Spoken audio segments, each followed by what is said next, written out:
तर आज मी कुली हा चित्रपट पाहिलेला आहे. स्टार कास्ट रजनीकांत, नागार्जुन, श्रुती हसन, शोभन शाहीर, आमिर खान, उपेंद्र राव व Satyajit and written and directed by Lokesh Kanagaraj. नमस्कार मित्रांनो, माझं नाव आहे अजय व तुमचं स्वागत आहे अजय सिनेमा रिव्ह्यूमध्ये. खूप कमी मूव्हीज असतात ज्याची हाईप एकदम टॉप बॉटमवर असते आणि ही मूव्ही पण त्यातलीच एक होती. या मूव्हीच्या हाईपचं कारण त्याची स्टार कास्ट तर होतीच, पण त्याच्यापेक्षा एक मोठं कारण होतं म्हणजे या मूव्हीचा डायरेक्टर. या मूव्हीचा डायरेक्टर तोच आहे ज्याने कैथी, विक्रम, लिओ, मास्टर यासारखे सिनेमे डायरेक्ट केले होते. त्या मूव्हीला जर तुम्ही पाहिलं असेल तर तुम्हाला माहिती असेल की त्या मूव्ही सिनेमॅटिकली किती ब्रिलियंट होत्या. तर यावेळेस ते मॅजिक लोकेश करू शकलाय का? Let's discuss. मूव्हीचा रन टाइम आहे 2 घंटे 50 मिनिटे, ज्यामध्ये 2 फ्रेंड्स असतात व काही कारणावस्तव खूप वर्षांअगोदर ते त्यांची मैत्री तोडतात व संबंध तोडतात.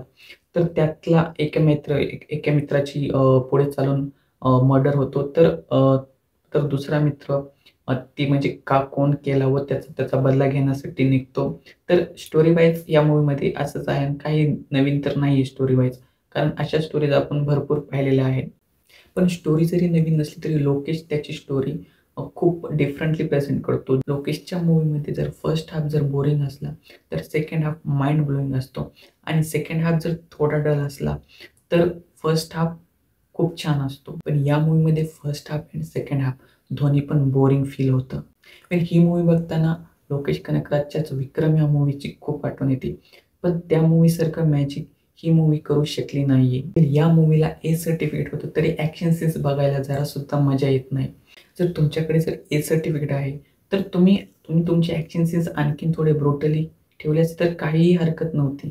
नो डाऊट मूव्हीचं बीजीएम खूप भारी आहे. पण माहिती नाही का, पण असं फील होतं की बीजीएमचा योग्य ते वापरच केलेला नाही गेला. या मूव्हीमध्ये पण विक्रम मूव्हीसारखी फ्लॅशबॅक स्टोरी होती.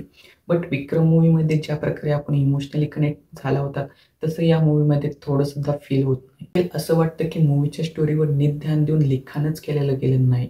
खूप गडबडीमध्ये लिहिली आहे स्टोरी असं फील होतं खूपदा.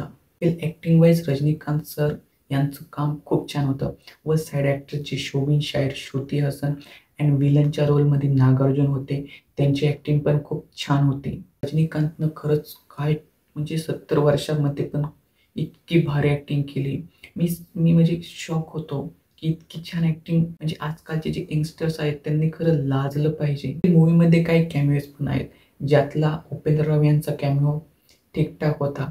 बट आमिर खान यांची एंट्री तर ग्रँड होती. बट पुन्हा ते रोल एकदम खूप डल होतो. तर तुम्ही जर रजनीकांतचे फॅन असाल व तुम्ही जर लोकेश कनकराजची एक सुद्धा मूव्ही पाहिलेली नाही तर तुम्हाला ही मूव्ही डेफिनेटली आवडणार. हे होतं माझं मत. तुम्ही जर मूव्ही पाहिली असेल तर तुम्हाला कशी वाटली नक्की सांगा. ठीक आहे. तुमची व तुमच्या परिवाराची काळजी घ्या. Thank you. Take care. Bye.